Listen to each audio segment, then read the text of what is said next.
senhores, caros ouvintes, gostaria de recebê-los calorosamente de Salzburgo e hoje gostaria de dizer algo sobre o caminho sinodal alemão.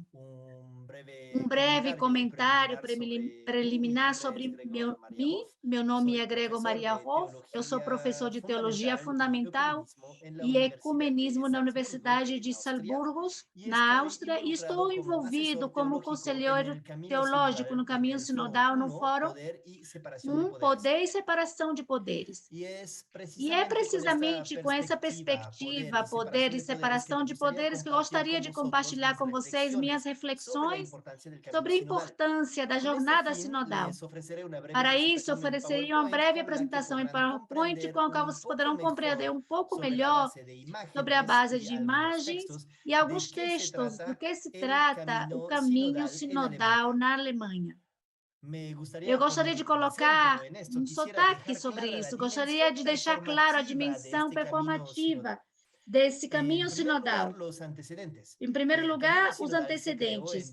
O caminho sinodal foi criado em 2019, no curso de uma assembleia plenária na Conferência Episcopal Alemã, em Lingen.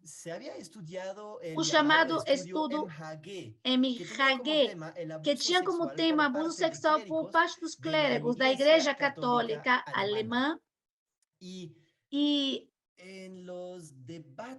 nos debates que já começaram em 2018, ficou claro que nós, como igreja católica na Alemanha, mas também os bispos, precisamos de uma reflexão muito fundamental sobre o fundo sistêmico. O ponto de partida tem sido, portanto, o processamento complexo de abusos católicos neste escândalo. E, no fundo, isso tem sido demonstrado pelo estudo de MHG, um problema sistêmico, um mecanismo de proteção da igreja que sempre colocou a proteção dos agressores diante da proteção das vítimas. Isso tem uma dimensão institucional muito forte. A pergunta é como foi isso possível? Quais são as razões pelas quais a Igreja Católica não só tem praticado o abuso sexual repetitivamente em suas filas, por um lado, mas também o encobriu, escondeu e realmente disfarçou sistematicamente. Em Lingen, isso foi exatamente o que discutiu. Os bispos haviam prescrito um dia de estudo em que se discutia uma mudança na moralidade sexual da igreja, na qual novas formas de formação sacerdotal, da imagem sacerdotal, eram consideradas. E, por último, mas não menos importante, a questão da sacralização do poder eclesiástico. Naquela época, em 2019, dar uma palestra sobre esse tema, eu dei uma palestra, e nesse sentido, sou uma espécie de testemunha contemporânea de que como essas discussões nasceram no dia do estudo do sínodo. Isso inclui uma experiência importante, ou seja, o fato de que cerca de 2 horas antes da conferência de imprensa final, estava para acontecer, ainda não estava totalmente claro para onde ia o trem agora. E nessa situação de pressão, temos que fazer alguma coisa e não sabemos o que fazer, e trouxe o caminho sinodal do batismo. Foi decidido juntamente com os leigos da Igreja Católica na Alemanha, o Comitê Central dos Católicos Alemães, e naquela época não havia voz dissidente dos bispos alemães contra esse novo modelo. Qual é essa abordagem sinodal para o caminho sinodal na Alemanha? Representa algo como a realização de uma nova disposição de poder eclesiástico, e isso se vê porque se vê na imagem no fundo da primeira Assembleia Sinodal, porque os bispos são leigos e discutem entre si em uma sala. Eles não estão divididos de forma ordenada, por exemplo, na disposição dos assentos de acordo com as classes, ou seja, segundo padres, bispos, leigos. Eles estão sentados juntos e discutem dessa forma. Uma maioria tripla de 2/3 é crucial para as decisões que são tomadas. 2/3 dos bispos devem concordar, 2/3 de toda a Assembleia Sinodal e 2/3 das mulheres devem concordar com os documentos e textos cruciais. Isso tem um alto significado eclesiológico, porque isso representa algo como uma separação epistêmica de poderes. Epistêmica porque pensar em perguntas e problemas abertos sobre as próximas opções de soluções se desenvolve conjunto e, em seguida, se discute e decide em conjunto. Isso significa que todos os argumentos e votos recebam seu próprio peso. Isso tem sido associado ao ceticismo estrutural desde o início. Qual é o status canônico de um caminho sinodal? A lei canônica prevê sínodos que são mantidos sob a liderança dos bispos e do Papa. Um caminho sinodal não desencadeia uma expectativa que ainda pode ser descontada, porque a verdadeira sinodalidade em sua toma de decisão está, em última análise, ligada aos bispos. Existe uma mudança sinodal, uma transformação de direito canônico, ou seja, de além do direito canônico?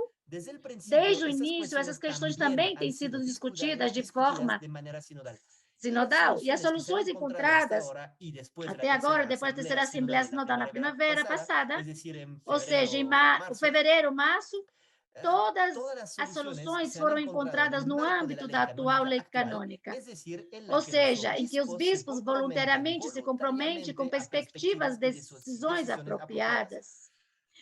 As questões críticas foram dirigidas a esse tipo de democratização da igreja, especialmente desde a chamada de liderança conservadora. É um novo formato protestante.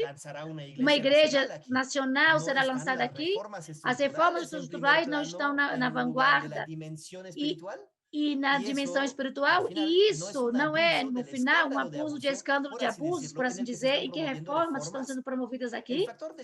O fato decisivo aqui são precisamente essas questões que foram discutidas junto no caminho sinodal. E a democratização da palavra-chave pode ser, talvez, ser vista dessa maioria tripla dos 2/3. Os bispos estão vinculados com sua própria autoridade apostólica às decisões correspondentes. Neste contexto dogmático, Viennese Jean Renestuk havia apontado criticamente que uma assembleia na qual os bispos fornecem apenas metade e têm os mesmos direitos de voto que os leigos equivale a uma redução da metade da liderança episcopal. Uma questão importante é que a autoridade apostólica dos bispos se torna própria de uma nova forma, especialmente nesse formato sinodal, porque os bispos alemães fizeram uso do seu ensino e liderança em 8 anos, quando concordaram com a abordagem do caminho sinodal. Qualquer que fale de uma redução da metade da competência da liderança episcopal teria que questionar sua autoridade novamente com essa decisão dos bispos. Em outras palavras, eles fazem uso de sua autoridade apostólica. Esse é um momento performático de uma nova forma de eclesialidade sinodal. Mas o que muda com isso? Por último, mas não menos importante, o clima em que nos consultamos e tomamos decisões. Por último, não menos importante, como as perguntas abertas podem ser discutidas. A questão da igualdade de gênero, a questão de avaliação teológica sexual ou moral da homossexualidade, a questão do lugar das mulheres também com vistas a uma possível admissão ao cargo. Isso mostra a plausibilidade social e eclesiástica mudou e que também temos que enfrentá-los, esses processos de mudança. E é exatamente isso que está acontecendo no espelho dos 4 foros do caminho sinodal. O primeiro poder do fórum é a separação de poderes, proporciona uma série de perspectiva básica. O texto base desse fórum foi adotado por uma esmagadora maioria de quase 80% dos votos sinodais e por uma maioria dos 75% dos bispos na última reunião plenária. Trata-se, portanto, de perceber o poder e a separação de poderes como uma perspectiva decisiva na Igreja Católica na Alemanha. Os outros 3 fóruns são designados para isso. O Fórum dos Sacerdotes, que reflete sobre a questão da imagem sacerdotal, o Fórum que se relaciona com a questão das mulheres, a posição das mulheres na Igreja, e também o Fórum sobre a moral sexual. Moralidade sexual. Aqui, em discussões abertas, surgem argumentos reais que tomam algo em sério, acima de tudo. A voz do povo de Deus, que está buscando novas respostas para perguntas urgentes ao longo dessas questões. Essa forma de sinodalidade é eminentemente importante. Muda a atitude do modo de vida e prática eclesiológica da igreja. Isso também se reflete no fato de que vozes completamente diferentes são realizadas no caminho sinodal. Por exemplo, na primeira conferência plenária, uma pessoa que se descreve como a si mesma estava presente.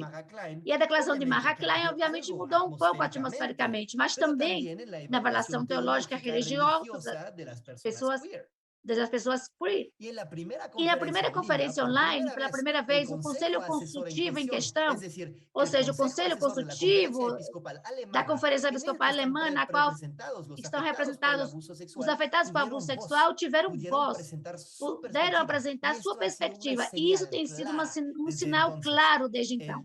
O direito ao voto, os agentes direitos de votar e uma igreja sinodal abrange mais do que apenas bispos, também mais do que representantes institucionais individuais. Eles vão mais longe em todo o povo de Deus. Isso corresponde ao conhecimento da disposição teológica do caminho sinodal. O texto base do Fórum de Poder, separação de poderes, discute fortemente uma doutrina da Lossig Theologic, que desempenha um papel fundamental para a Igreja Católica desde o Major Cânon, no século XVI. Esse log theologic são o destino da fé. Deve-se referir-se a eles como a escritura e a tradição, a fim de reedificar autoridades para uma declaração teológica e a formação de julgamentos.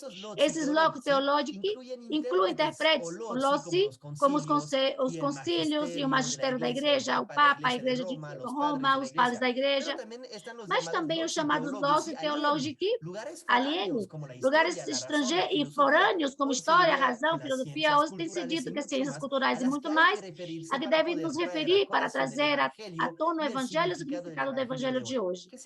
O que significa isso? Dessa forma, o valor informativo desse conhecimento, que é eficaz, especialmente nos sinais dos tempos, é obtido de fora. É levantado por questões e problemas. E aqui surge uma rede de golpes de testemunho que devem ser executados sozinhos, ou seja, tem um sentido discursivo de propósito. Isso é o que eu chamo de separação epistêmica de poderes, e o que já desempenha um papel importante no caminho sinodal. E de uma forma que eu queria caracterizar como uma experiência comunicativa da igreja, é um processo teologicamente espiritual de discernir os espíritos. Isso traz à tona a igreja como comunhão. Discutir, aconselhar e encontrar decisões com os outros. Discursivamente abre questões. No entanto, isso também requer consequências estruturais. Portanto, uma prestação de contas dos bispos deve ser decidida. E há um texto aprovado sobre a participação de todo o povo de Deus na eleição dos bispos. Por último, não menos importante, há uma demanda por transparência das decisões em todos os níveis da igreja e também na questão de liderança. Isso, por sua vez, tem muito que ver com o que foi o ponto de partida do caminho sinodal, ou seja, a questão do que o abuso de poder na igreja realmente significa. Como as estruturas podem ser quebradas. O caminho sinodal na Alemanha não só oferece um modelo teológico para isso, mas já é uma ação de tal poder e separação de poderes. E é por isso que eu gostaria de concluir com uma experiência muito pessoal, a partir das deliberações do nosso fórum, poder e separação de poderes, e na conferência plenária entra em conversa com todas as pessoas, discute e celebra a adoração juntos. É um processo espiritual e muda a todos. Por último, mas não menos importante, também nos mostra a dimensão internacional, realmente permite algo que permita uma nova forma de catolicidade verdadeiramente viva. As perspectivas, as mudanças reais, as transformações, o processo de reforma. E espero que um grande concílio ela realmente lidere a igreja para o século XXI. Obrigado por sua atenção.